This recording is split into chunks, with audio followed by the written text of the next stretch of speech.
620년에 역사적으로 굉장히 중요한 사건이 하나 있었습니다. 거의 메리다 그 지역에서, 그리고 메리다 지역에서 24년 동안이나 신과 계시를 받으면서 경전을 만들었던 사람이, 그의 곁에 어느 날 날개에 달린 말이 한 마리가 와서 날아와서 그를 데리고 예루살렘으로 옮겨갔던 해가 620년입니다. 그리고는 12년 후에 632년에 그 자리를 옮겨왔던 그분은 바로 그 자리에서 승천을 하게 됩니다. 그것이 바로 예루살렘이고, 그분 이름이 무함마드입니다.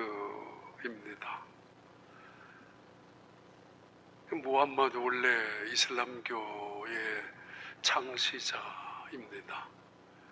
메카에서 신의 계시를 받고 그것을 사람들에게 전파했지만은 그 지역 사람들에겐 거절을 당하고, 그 메카라는 곳은 예멘, 오만, 사우디아라비아 남부 지역입니다. 그러다가 메디나 지역으로, 사우디아라비아 중간 지역으로 옮겨갔지만은 거기에서는 시간이 지나면서 매우 안정적인 포교 활동이 이루어지면서, 그때부터 이 무함마드는 예루살렘을 향하는 동경심이 많았고 모세 오경 토라에 대한 관심도 많았습니다. 지난 25년 동안 받아 적은 계시, 꾸란경이라고 하는 그 계시 때문이기도 했지만, 아무튼 그러던 중에 푸른색의 말 한 마리가, 날개에 달린 말이 그를 데리고 예루살렘으로 옮겨왔는데, 그 옮겨온 자리가 바로 아브라함이 이삭을 바쳤던 그 제단이라고 하는 바위, 요즘은 성전산이라고 부르는 그런 산입니다. 거기에 세워진 곳이 지금 바로 황금사원입니다. 예루살렘 한복판에 세워진 황금사원, 물론 1990년대에 금으로 다시 붙여가지고 18금입니다. 이렇게 만들어 놓은 도시, 아니 그 성전, 모스크, 알하야크라고 하는 지성소, 세상에서 가장 거룩한 곳이라고. 그리고 나서 그 예루살렘 그 사원, 모스크가 세워진 그곳을 탈환하기 위하여, 유대인들은 그냥 있을 수가 없지 않습니까? 유대교는 거기에 이삭을 바쳤던, 그리고 그것이 바로 솔로몬의 성전의 중심이 되었는데, 그랬던 싸움이 지금까지 계속되고 1%에 불과한 예루살렘 도심에 있는 기독교인들은 역시 그 근처에 한 모퉁이겠지만은 예수님의 성묘, 무덤이 있었고, 그리고 무덤이 있었던 그 자리에 교회를 세웠는데 그 교회 이름이 성묘가 됩니다. 지금도 수많은 사람들이 순례해 오고 있는 성묘교회. 이 세 곳이 바로 예루살렘이라는 도성 안에, 그리고 예루살렘에 있는 성전, 바로 이슬람도들이, 무슬림들이 건축해놓은 모스크 사원 안에 한쪽 모퉁이, 이쪽 모퉁이에 지금도 존재하고 있습니다. 서로 싸우지 말자라는 협약은 맺고 있지만은 구역은 정해놓고, 그것이 오늘까지 계속되는 전쟁의 원인이기도 합니다. 예수님이 지금 십자가에 죽으시기 전 3일 전, 월요일 아니면 화요일, 월하 또는 4일 전으로 볼 수 있을 것입니다. 예수님이 예루살렘 성전에서 많은 사람들과 여러 가지 가르침을 선포를 하시고 난 다음 예수님은 감람산으로 올라가셨습니다. 그 감람산에 올라가시고 난 다음 제자들이 감람산에서 내려다보는 그때는 성전입니다. 예루살렘 성전, 헤롯의 성전이죠. 그 성전을 내려다보면서 제자들이 감탄하죠. 너무도 아름답고 너무도 웅장하고 그 위용은 가히 비교할 수 없을 만큼, 압도당할 만큼 굉장한 성전이 예루살렘 성전이었고, 그 당시에, 예수님 당시에, 그리고 그들은 감람산 위에서 그 예루살렘 성전을 바라보고 있습니다. 감탄하죠. 그때 예수님이 너희들 뭘 보고 그렇게 놀라고 있느냐고, 봐라, 저 예루살렘 성전의 돌 위에 돌 하나도 남김없이 무너지게 될 것이라고 이렇게 말씀하시면서 예수님의 종말에 아주 어쩌면은 긴박한, 어쩌면은 두려운, 그런 어쩌면 희망적인 종말 예언의 시작인 바로 오늘 본문의 시작입니다. 아침에 집에서 차를 타고 오면서 종말에 대한 이야기이기 때문에 설교 제목을 몇 번이나 바꿨습니다. 종말. 그냥 예루살렘 아니면 성전 바꾸어할까? 왜냐하면 종말 그러면은 너무 거부도 있고 괜히 위기를 조장하는 것 같기도 하고, 때로는 위협을 주는 협박용이기도 하고, 때로는 세상의 어떤 파괴나 세상의 마지막 참담한 그런 패배를 연상할 수도 있는 단어이기 때문에 바꿀까 몇 번 바꿨다가 지웠다가 결국은 다시 종말로 돌아왔습니다. 그래서 아침에 차를 타고 오면서 모세가 시내산에서 하나님으로부터 율법을 받아 내려올 때에 그 광채 나는 모습 속에 십계명 2개 돌판을 들고 내려왔지 않습니까? 아마 무함마드도 이것을 사모했었는지 그 광경을 아마 들었었는지, 하여튼 토라를 관심 있게 보았던 사람이 무함마드, 무슬림들의 교주이기도 했습니다. 그런 생각이 있었습니다. 그런 광채가 나면 한마디만 해도 여러분 종말은 있습니다. 그러면 끝날 수도 있을 텐데, 그런데 참 신비로운 거는 그 광채 나는 위험 있는 신적인 모습으로 모세가 내려와서 이스라엘 백성들에게 말씀을 선포하는데도 그들은 거부합니다. 우상을 섬겼습니다. 놀랄 일이죠. 이스라엘 백성들 한편으로는 대단하죠. 40일 동안 있다가 내려왔던 그 모세, 오늘 이 예수님의 종말론의 시작입니다. 그 종말론의 시작은 예루살렘을 향하는, 성전을 향하는 예언으로 시작합니다. 누가복음 21장 5절 6절. 어떤 사람들이 성전을 가리켜 그 아름다운 돌과 헌물로 꾸민 것을 말하매 예수께서 이르시되 너희 보는 이것들이 날이 이르면 돌 하나도 돌 위에 남지 않고 다 무너뜨려지리라. 제자들이 지금 그 엄청난 성전의 위용 앞에 웅장함에 압도당하고, 그리고 아름다운, 어쩌면 감람산 위에 올라갔었을 때 그들 무리가, 그들 군중들이 그때 저녁쯤이었다면은 그 저녁 황혼에 뜨는 그 햇빛을 통해서 너무도 아름다운 찬란한 빛이 비추어졌을 것입니다. 우리 교회도 여름에는 5시 반, 6시쯤에는 이쪽에 앉아 있으면 황금빛이 저기 스테인드 글래스를 통해서 비춰옵니다.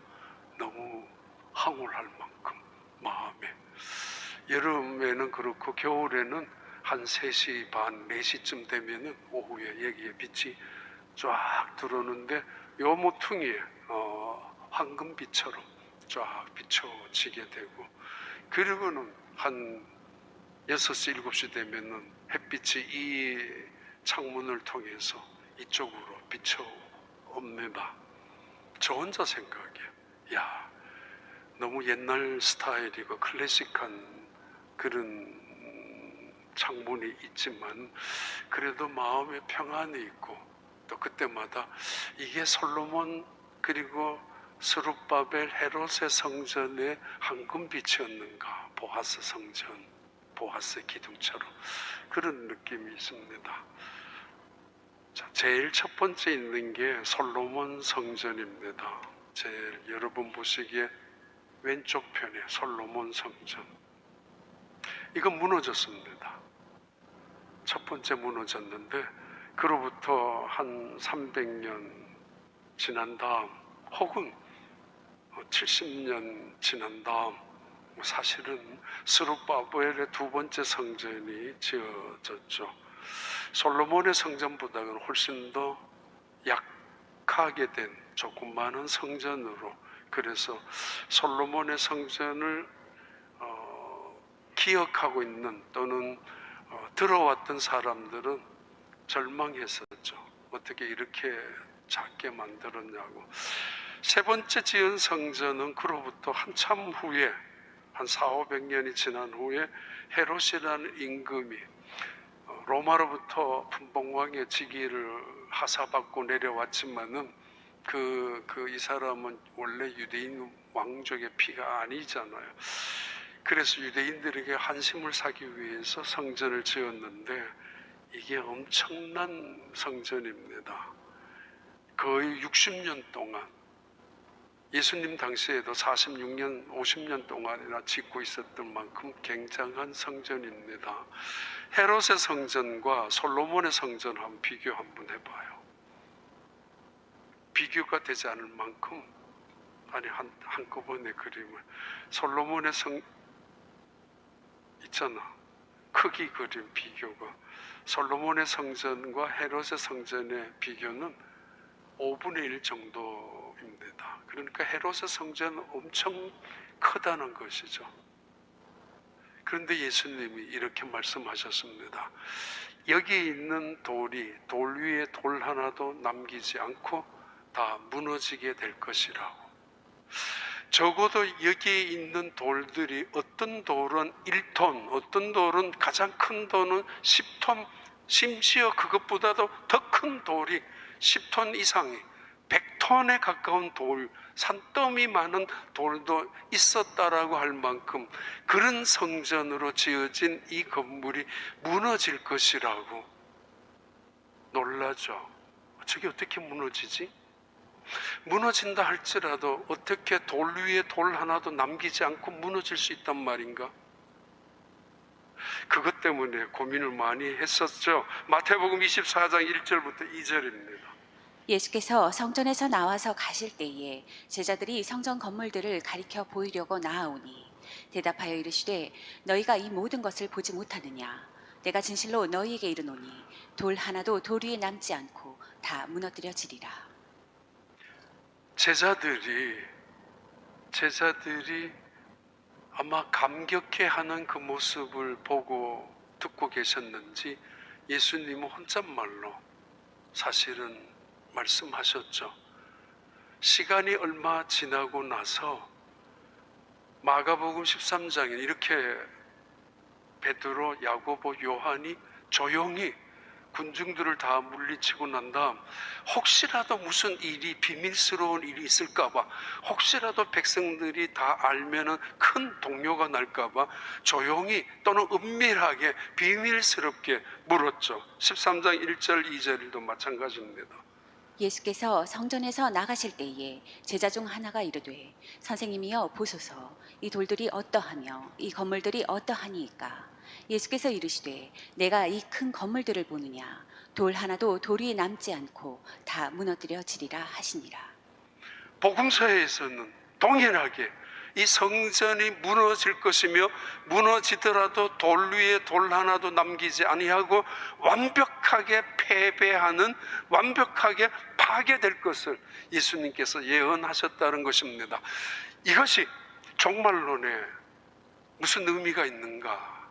또는 예수님께서 우리에게 말씀하시고자 하시는 의도는 무엇인가? 그래서 사실은 종말론은 두렵기도 하고 또는 위기가 조장되기도 하는, 인위적으로 의도적으로 뭔가 목표를 위해서 그런 느낌도 있지만은 그런 의미에서 시작한 말씀은 아닙니다.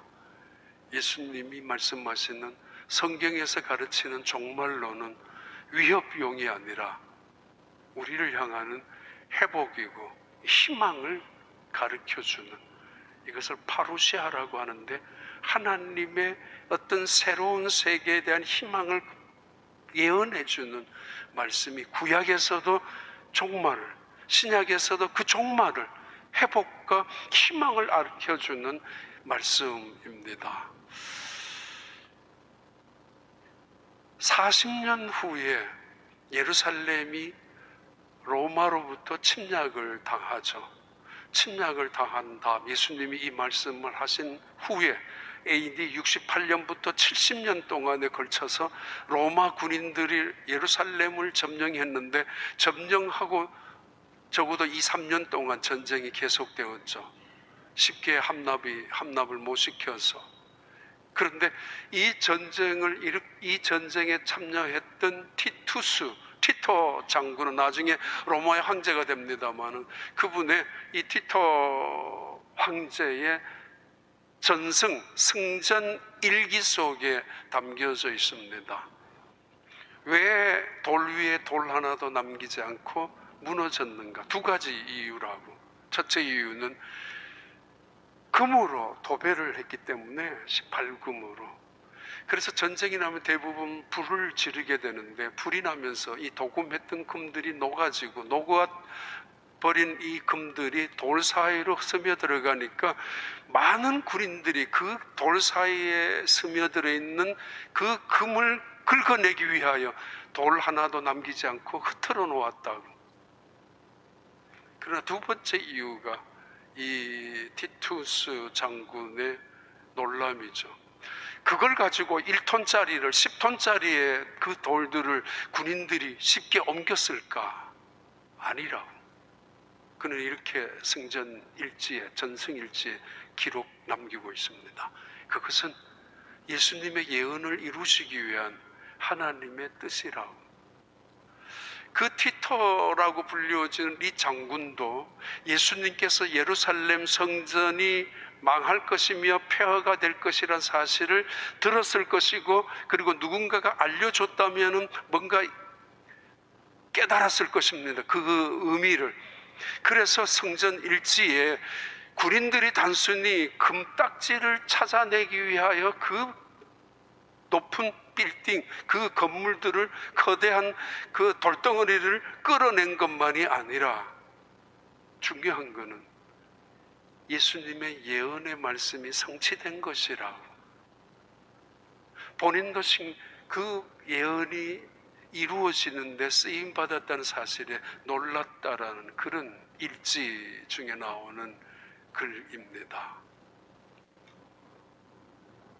예루살렘, 예수님의 그 종말 예언의 시작은 40년 만에 이루어졌던 사건입니다.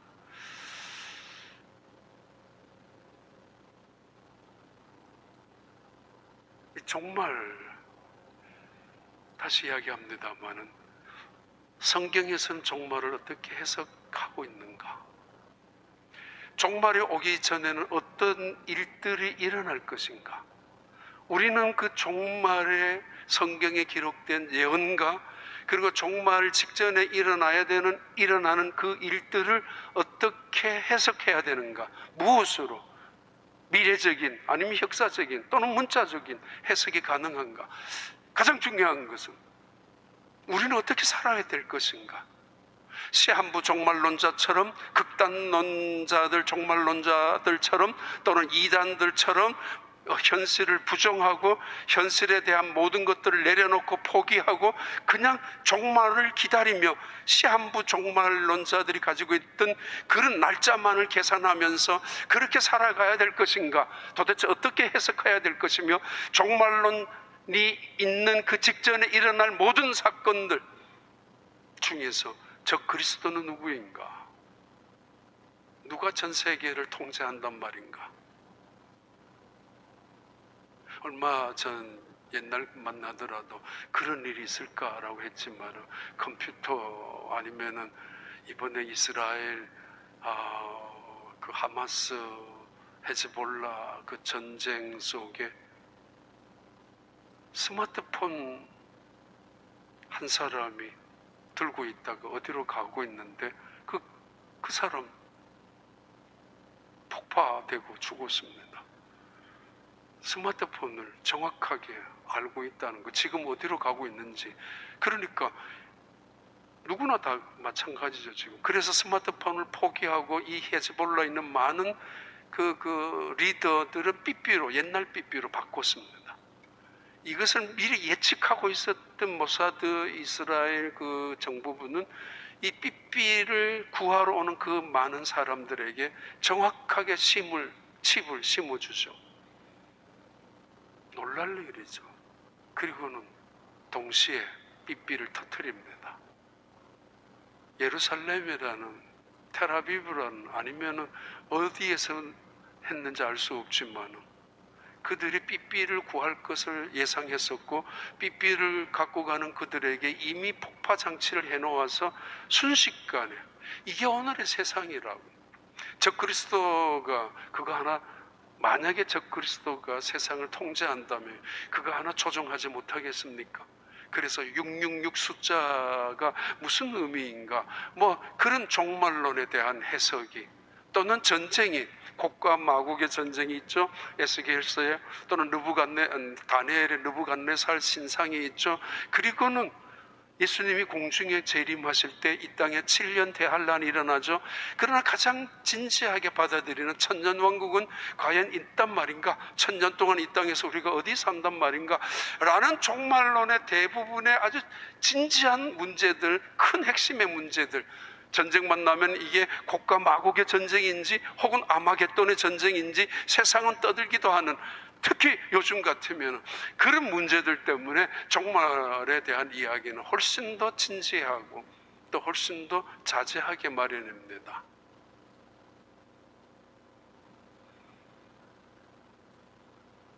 십자군 전쟁을 바탕으로 한 영화가 있었죠. 킹덤 오브 헤븐.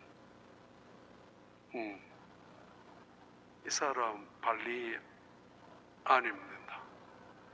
그 다음에 다른 사람, 이분이 살리드. 십자군 전쟁에 그 유명한 11세기에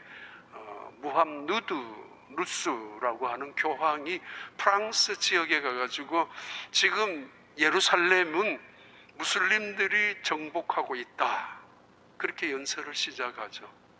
무함마드가 그 지역에 옮겨와서 거기에다가 모스크를 건축하고 그리고 짓고 나서 온 무슬림들은 언제나 하루에 5번 예루살렘이 가장 중요한 메카라고 생각해서 기도하면서 그리로 향해서 하고 있는 것을 교황청에서 알게 되었고 심각하게 받아들였던 이 교황은 프랑스에 가서, 자, 우리가 예루살렘을 탈환해야 된다라고, 그 가증스러운 사원이 세워졌기 때문에 우리는 그것을 부서뜨려야 된다라고, 그의 그 감동적인 연설이 먹혀들면서 유럽 전 지역의 젊은이들이 모여들기 시작하죠. 그래서 1차 십자군 전쟁에서 이겼습니다. 예루살렘을 탈환했습니다. 그러나 2차부터 200년 동안 일어나는 가장 지독한, 가장 끔찍한, 가장 명분 없는 전쟁이 바로 이 십자군 전쟁입니다.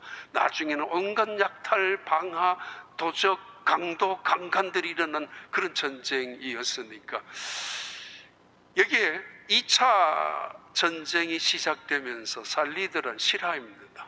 살리드라는 이 사람이 결국은 예루살렘을 다시 무슬림들 해봐요. 살리든.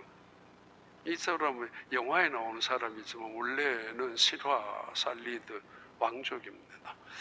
이분을 중심으로 해서 예루살렘을 다시 탈환해서 그리고 예루살렘의 그 사원을 다시 짓고 지금까지 그대로 존재하는 것이 지금 모스크 사원 예루살렘 성전에 예루살렘에 세워진 그 성전이 그때부터 그대로 지금까지 존재하는 것입니다. 이분이 그것을 탈환하고 지키기 시작했을 때 패배했었던 발리안 뭐 여러 가지 이야기가 있지만은 이 사람이 살라딘에게 항복을 선언합니다. 졌다고. 그 이유는 더 이상 많은 사람들이 죽어가야 될 이유가 없기 때문에. 그러면서 항복하는 조건으로 이 발리안이 살라딘에게 예루살렘 안에 살고 있는 기독교인들, 크리스찬들은 살려두라고, 유대인들은 살려두라고. 지금도 60%에서 70% 예루살렘의 주민이 유대인이지만은 20%는 무슬림이고 나머지 10%는 섞여져 있죠. 그래서 복잡하죠. 그 지역이 따로따로 있죠. 살아가는 사람들이. 성전 안에도 구역이 나누어져 가지고 예배드리는 지역이 따로 있는데 아무튼 살라딘에게 이렇게 붙어갑니다. 내가 항복을 하는데 예루살렘에 있는 우리 동족들, 민족들은 죽이지 말라고. 살라딘이 대답하죠. 그러겠다고. 아니 당신 약속 못 믿겠다고. 얼마 전에도 그 약속해놓고 예루살렘에 있는 사람들 다 죽였지 않느냐고. 아니, 나는 다르다고. 이 살라딘은 그 약속을 지킵니다. 이때 항복을 하고 떠나는 이 발리단이라는 이 사람이 뒤를 돌아보면서 묻죠. 살라딘에게. What is Jerusalem worth? 예루살렘의 가치가 예루살렘은 어떤 곳이냐고. 예루살렘은 무슨 의미가 있느냐고. 도대체 저 예루살렘 하나 때문에 지금까지 죽은 사람들이 수천 명, 수만 명, 그것도 아까운 젊은이들이 죽어갔고 나중에 보면은 그 약탈당한 사람, 그 유럽에서 예루살렘까지 내려오면서 수많은 짓들을 행했던, 그러면서 교황청대로 그 약탈해가지고 받은 그 돈으로 이런 일들이 의미가 뭐냐 말이야. 도대체 예루살렘 수많은 사람들이 피를 흘리고 싸워야 될 이유가 뭐냐 말이야. 당신에게는 예루살렘이 무슨 의미냐고. 그렇게 툭 던졌죠. 이때 살라딘이 대답합니다. Nothing. 아무것도 아니라 인간이 만든 명분이고 인간의 탐욕이나 오만함이 때로는 광신적인 어떤 미신적인 종교 행위가 만들어낸 것뿐이지 정말 하나님이 그걸 원하셨을까? 여기는 내가 있었던 곳이니까 내 이름을 지켜라. 여기는 지켜야 돼. 수만 명을 죽이더라도 수천만 명이 죽더라도 이 성은 지켜야 돼. 그래서 하나님이 기뻐하셨을까? 라는 의미의 말이죠. 도대체 예루살렘 무슨 뜻이냐고. 그런 그들을 향하여 예수님께서 예언하셨던 예언입니다. 돌 위에 돌 하나도 남기지 아니하고 예루살렘 성전은 무너지고 말 것이야. 진정성이 없는, 진실함이 없는, 하나님을 제대로 그 토라의 말씀을 받으면서도 말씀대로 살아가지도 않는, 하나님을 섬기면서도 마음은 떠나가 있는, 순종도 없는, 하나님의 이름, 하나님의 영광보다가는 자신의 이름과 명분을 앞세우고 있는 그들의 예배가, 그들의 제사가 무슨 소용이 있느냐라고. 무너뜨리고 말 것이라고. 예수님이 하셨던 말씀입니다. 무너지고 말 거야. 그로부터 40년이 지난 다음 그 성전은 무너지고 말았습니다. 마태복음 히브리서 1장 1절을 봐요. 2절까지. 옛적에 선지자들을 통하여 여러 부분과 여러 모양으로 우리 조상들에게 말씀하신 하나님이 이 모든 날 마지막에는 아들을 통하여 우리에게 말씀하셨으니 이 아들을 만유의 상속자로 세우시고 또 그로 말미암아 모든 세계를 지으셨느니라. 종말을 이야기하는데 종말은 도대체 언제 종말을 말하는가? 신약 시대의 종말도 시작을 말합니다. 바로 그 말씀입니다. 히브리서 1장 1절 다시 한번 볼까요? 옛적에 선지자들을 통하여 여러 부분과 여러 모양으로 우리 조상들에게 말씀하신 하나님이 2절 이 모든 날 마지막에는 아들을 통하여 우리에게 말씀하셨으니 됐습니다. 마지막에 예수님이 이 세상에 오신 그때를 마지막으로 보고 있습니다. 종말로 보고 있죠. 2000년 전 이 세상에 하나님이 인간의 몸을 입고 오셨던 그 순간을, 그때를 종말이라고, 구약에서는 이 종말을 두 가지로 비유하는데 이 예수님이 이 세상에 성육신한 이 사건 자체를 종말의 시작이라고 보죠. 다시 한번 봐요. 베드로전서 1장 5절. 너희는 말세에 나타내기로 예비하신 구원을 얻기 위하여 믿음으로 말미암아 하나님의 능력으로 보호하심을 받았느니라. 그 다음 20절. 그는 창세 전부터 미리 알린 바 되시니이나 이 말세에 너희를 위하여 나타내신 바 되었으니. 됐습니다. 예수님이 이 세상에 오셨던 것은 우리의 구원을 위하여 오셨는데 이 우리가 구원을 얻기 시작한 그때가 바로 종말이라고, 마지막 때라고. 그래서 예수님이 이 세상에 오셨고, 선지자들은 그냥 선지자로 오셨지만은 예수님은 하나님의 아들로 이 세상에 오셨고, 그래서 포도원 농부의 비유 속에서 악한 농부들은 주인의 아들을 죽였지 않습니까? 종말의 때, 마지막 때에. 또 하나 봐. 요한 1서 2장 18절. 아이들아, 지금은 마지막 때라. 적 그리스도가 오리라는 말을 너희가 들은 것과 같이 지금도 많은 적 그리스도가 일어났으니 그러므로 우리가 마지막 때인 줄 아노라. 예수님이 계셨을 때, 초대교회가 있었을 때도 바로 종말의 때를 말합니다. 이때의 종말을 에스카토스라고 불러요. 에스카토스. 하나님이 하시는 일의 시작이죠. 구원의 시작, 혹은 심판의 시작, 혹은 하나님께서 계획하시는 일의 시작이 종말의 시작을 에스카토스. 예수님이 오심으로써 구원의 시작, 예수님이 오심으로써 하나님의 나라의 시작입니다. 성전에 돌 위에 돌 하나도 남기지 않고 망할 것이다 라는 이 예수님의 예언의 말씀은 40년 만에 그대로 완벽하게 이루어졌다면 예수님이 오셔서 하셨던 종말의 말씀이 있죠. 회개하라, 천국이 가까웠느니라. 이것도 사실이라는 거죠. 이것도 진실이라는 거죠. 만약에 믿지 않는 자는 이미 심판을 받았지만 믿는 자는 구원을 받는다고 요한복음 3장에 나오는 말씀처럼 종말의 때를 살아가는 2000년 전부터 그 말씀입니다. 케르케고르가 종말을 이렇게 비유한 적이 있습니다. 많은 관객들이 가득 찾는 연극장에서 갑자기 화재가 발생했다고. 이걸 어떻게 이야기를 해야지?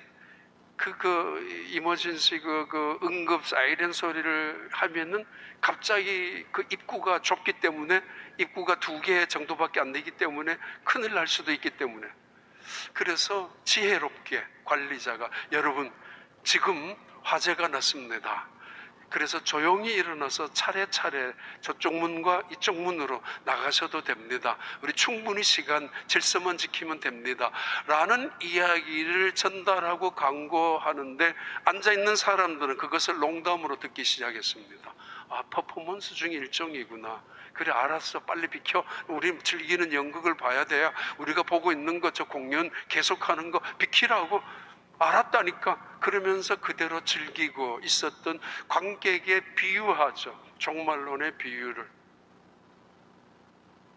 다급하게, 위급하게 그 상황을 알려주면 줄수록 사람들은 때로는 그 위기 속에서 오히려 더 절망하고 더 무서운 일을 경험할 수도 있기 때문에 때로는 무서운 협박으로도 들릴 수 있기 때문에, 그래서 설득하려고, 질서를 지키게 하려고 말했는데 사람들은 그것을 농담으로 여겼다고, 그냥 빨리 비키라고, 내가 즐기고 있는 포커 게임이, 내가 먹고 있는 음식이, 우리가 즐기고 있는 영상이 비키라고, 방해하지 말라라고. 1982년쯤입니다. 제가 목회하던, 그땐 전도사였습니다. 디스코, 그 시내의 디스코텍에 화재가 발생했는데 중학교 2, 3학년 아이들, 고등학교 1, 2학년 아이들, 그 아이들이 가는 그 디스코텍이 옛날에 있었습니다. 그래서 한 3, 40명이 죽었죠. 저 담당하고 있는 어떤 어머니가 저를 붙잡고 가자고, 병원 3군데 그 시신들이 있기 때문에, 그 어머니가 며칠째 돌아오지 않는 자기 아들, 중학교 3학년이었다고 기억이 되는데 데리고 내 아들 좀 찾아달라고, 혹시 죽었을지 모르니까. 거기에서 지금도 기억이 납니다. 시신들 새까맣게 타가지고, 이런 표현 정말 죄송합니다. 도저히 사람이라고 생각되지 않을 만한 그런 형체로 쪼그러 들어가지고 머리부터 발까지 오그러들었습니다. 새까맣게 타가지고. 근데 그 어머니는 그 시신들을 만져보기도 하고, 그 물론 허락을 받고 거기 있는 사람들과 같이. 또 어떤 시신들은 빨갛게 익었습니다. 연기로, 질식으로 죽은 시신들, 익어서, 밟혀서, 그런 시신들이, 정말 표현이 그런데, 통닭들이 이렇게 발하고 다리하고 이렇게 오그러들어서 있는 것처럼. 어떻게 이럴 수가 있을까? 사람이 이렇게 불에 타면은, 또는 무서운 연기에 질식 때문에 이렇게 죽는구나. 사람 같지 않았습니다. 그런데도 어머니는 내 아들의 몸에 이런 흉터가 있으니까 그 흉터를 한번 찾아보자고. 그래서 거기 있는 검시관에게 칼을 좀 달라 그래서 여기 한번 보자고. 이거 좀, 어머니의 마음이죠. 끔찍스러운데, 그런데 만약에 그때에 질서만 가졌다면은, 입구가 좁은 거는 맞아요. 아주 그 지하에 있는, 그렇다 할지라도 차례대로만 지켰다면은 반은 아니면 다 살았을 수도 있었을 텐데 죽었습니다. 내가 먼저 살려고 하는 인간의 본능적인 욕망 때문에.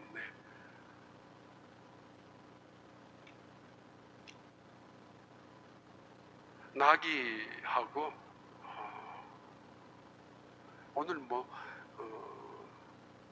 급격한 기후변화로서 일어나는 종말의 징조 이야기, 해면이 상승되면서 나타나는 현상들, 또는 지구 속에 나타나는 재난과 재앙, 그것이 얼마나 빈번히, 특히 지진이니 현대에 지금 그래서 종말이 훨씬 더 가까워졌다라는 증거, 아니면 전쟁이 지금 이스라엘이나 이란이나 또는 우크라이나, 러시아가 일어나는 전쟁, 또는 우리 가까이 우리 대한민국에서 일어날 수도 있는 위험들, 그런 이야기를 안 해도 우리 지나갈 수 있지 않습니까? 그래서 성경에서 그것이 종말 직전에 일어나는 수많은 일들의 징조라고 이야기하지만은, 오늘 이 말씀은 종말은 이미 시작되었다는 거죠. 예수님이 오시면서. 그래서 그 말씀은 매우 진지하다는 거죠. 나귀하고 여우하고 호랑이하고 같이 사냥을 가서 먹이들을 가지고 왔어요. 그래서 호랑이가 나귀한테, 자 봐라, 공평하게 나눠봐.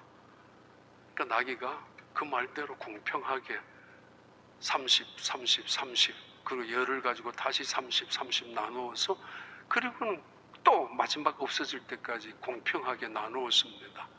가만히 보고 있던 호랑이가 그 나귀를 불러가지고 때려 죽였습니다. 이게 공평한 거냐? 정말 공평했거든요. 다시 여우한테 말했습니다. 다시 너가 나눠봐, 공평하게. 이 여우가 그 나누어졌던 정확하게 3등분으로 나누어졌던 노획 그 사냥 먹이를 다시 나누었습니다. 95대 5로. 95는 물론 호랑이 것이죠.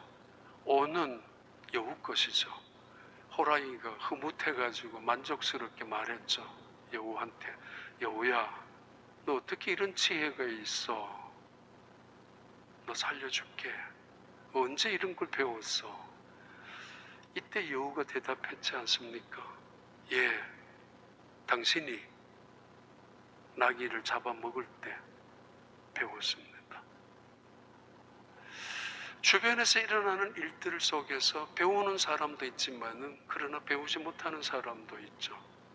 우리의 어리석음과 미련함은 고집이 많아서 때로는 우리의 탐욕과 탐스러움, 욕심은 끝이 없어서 설마 하면서 설마 내가 설마 오늘이 그럴 리가 있겠느냐.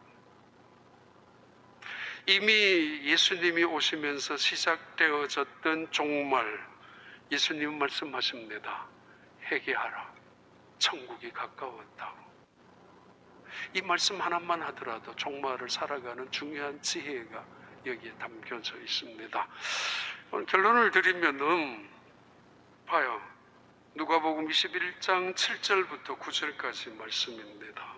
그들이 물어 이르되 선생님이여 그러면 어느 때에 이런 일이 있겠사오며 이런 일이 일어나려 할 때에 무슨 징조가 있사오리이까. 이르시되 미혹을 받지 않도록 주의하라. 많은 사람이 내 이름으로 와서 이르되 내가 그라하며 내가 가까이 왔다 하겠으나 그들을 따르지 말라. 난리와 소요의 소문을 들을 때에 두려워하지 말라. 이 일이 먼저 있어야 하되 끝은 곧 되지 아니하리라. 돌 위에 돌 하나도 남기지 아니하고 성전이 무너질 것이야. 저 대단한 저 웅장한 건물도 무너지고 말 것이야. 돌 하나도 남김없이. 이때 제자들이 묻죠. 언제 이런 일이 일어난단 말입니까? 그리고 그 일이 일어나기 전에 어떤 징조가 있단 말입니까? 조심스럽죠. 그러나 자기들은 알고 싶죠. 우리의 관심은 여기에 있죠. 종말이 있다고? 그래 인정해. 언젠데? 알고 싶다고. 예수님은 우리에게 말씀합니다. 이런저런 일이 있더라도 그냥 시작일 것이야. 그러나 종말은 끝은 오지 않았다고. 종말의 시간을 알고 종말의 때를 알고 있는 것이 중요한 것이 아니라 마지막 때다라는 것을 깨닫고 그리고 마지막 시간 하루하루를 보내는 것이 더 중요하다는 의미입니다. 그렇게 살아가는 것. 산 위에 올라가고 피신하고 세상을 포기하고 떠나가서 흰 옷을 입고 기다리는 것이 종말론자들의 모습이지만은 그것을 예수님께서는 원하시는 말씀이 아니라는 거죠. 이때의 단어는 텔로스입니다. 텔로스. 에스카토스는 예수님이 오시면서 시작되어졌던 종말의 시작. 그러나 텔로스라는 단어는 이제 예수님이 말씀하신 마지막 종국, 마지막의 끝, the end of last. 그 라스트, 마지막 중에서 마지막 끝을 텔로스라고 부릅니다. 이때는 종국적인 심판이 일어날 것이며 그래서 비참할 정도로 무섭고 두려울 게 느껴지지만은 그러나 이날은 새로운 일이 시작되는 구원과 영광과 승리가 이루어지는 찬양의 날이. 그래서 이것은 어떤 사람들에게 희망이요, 회복이요, 기쁨이요, 승리의 날이 바로 텔로스라는 단어입니다. 초대교회도 감남산에서 예수님이 승천하셨어요. 부활하셨던 예수님, 그리고 감람산에 모여있는 제자들에게 여러 강좌를 하시다가 갑자기 구름 사이로 예수님이 올라가셨습니다. 제자들이 깜짝 놀랐죠.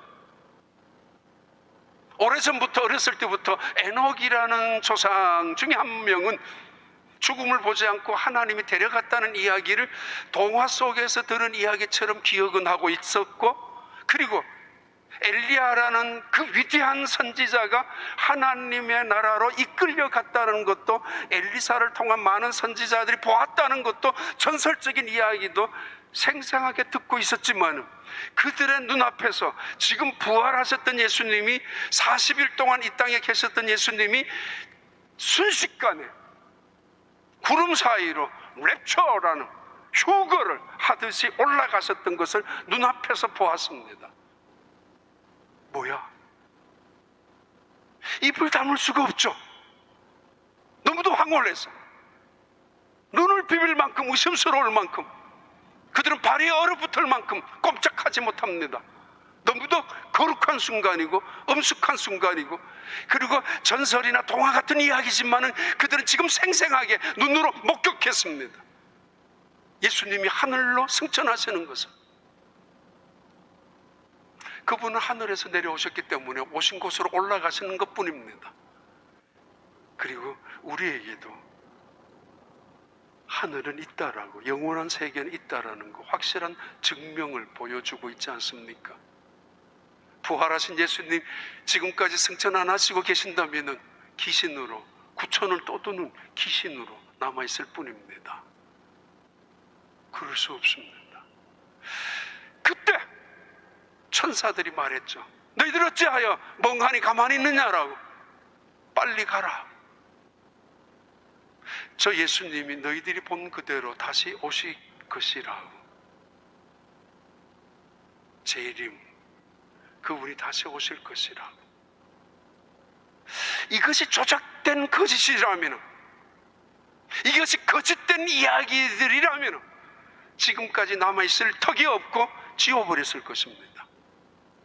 그래서 초대교회, 특별히 데살로니가 교회 성도들은 다시 오실 예수님을 기다리면서, 언젠가는 공중 재림하실 예수님을 보면서 그때 살아있는 사람들은 랩초라는 휴거를 받을 것이라는 기대감으로 사실은 날마다 기도하며 살아갔고, 그리고 말씀 속에 살아갔고, 그리고 주님을 기다리는, 다시 오실 주님을 기다리는 기다림 속에서 예배를 드렸고, 감격 속에서 때로는 그 고난 속에서도 희망을 가지고 살아갔던 것이 그들의 신앙의 능력이었고 축복이었습니다. 이 텔로스라고 하는 이 말은 끝이지만은 새로운 일과 연결되는 것입니다. 종말인데 시작의 연결점, 그것이 바로 텔로스입니다. 그리고 하나님의 뜻이 이루어지는 성취를 말합니다. 그리고 목표, 마치 화살이 관역을 조준하듯이 관역을 이야기하는 목표물이 바로 텔로스입니다. 기독교는 윤회가 아닙니다. 그리고 어정쩡한 역사관을 갖고 있는 것이 아닙니다. 하나님은 시작입니다. 창조주입니다. 그리고 하나님은 마지막입니다. 처음과 나중입니다. 시작하신 그분이 마지막도 하시겠다는 것이고, 우리가 아닙니다. 내가 더더구나 아닙니다. 하나님이 알파와 오메가이십니다. 그분이 마지막을 내가 하겠다고 말씀하시고 계십니다. 어떻게 살아가야 되는가? 베드로전서 4장 7절, 만물의 마지막이 가까이 왔으니 그러므로 너희는 정신을 차리고 근신하여 기도하라. 무엇보다도 뜨겁게 서로 사랑할지니 사랑은 허다한 죄를 덮느니라.